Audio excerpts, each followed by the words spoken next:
छौरी के दीदी रे भाई धड़कनवा से फसल बा। छौरी के दीदी रे भाई धड़कनवा से फसल बा। अरे उनका देखी त हो हाँ, अरे उनका के देखी त खिड़की से हसल बा। छौरी के दीदी रे भाई अरियनवा से फसल बा। छौरी के दीदी रे भाई धड़कनवा से फसल बा।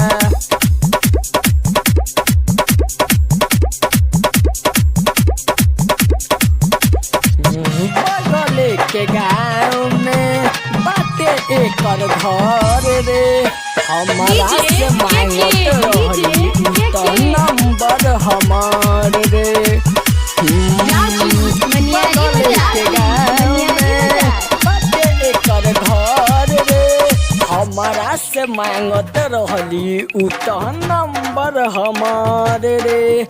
अरे हमारा से आके गली में लव यू कहल बा। हाँ हई छौरी के दीदी रे भाई अरियनवा से फसल बा। हई छौरी के दीदी रे भाई धड़कनवा से फसल बा।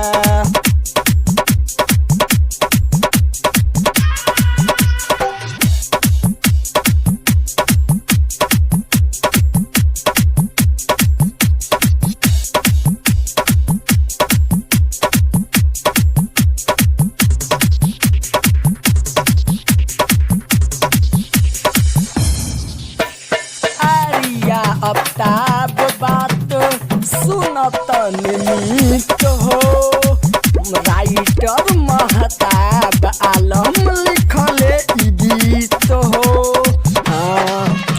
आरिया सदाम बात सुनत निमित हो, सतार महताब लिखले ई गीत हो।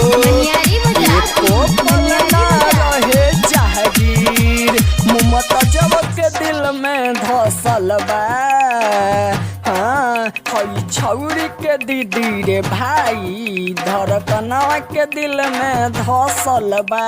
हई छौरी के दीदी रे भाई हमरे से फसल बा। अरे उनका के देखी त हो, अरे उनका के देखी त खिड़की से हसल बा। छौरी के दीदी रे भाई आरिया से फसल बा। हई छौरी के दीदी रे भाई धड़कनवा से फसल बा।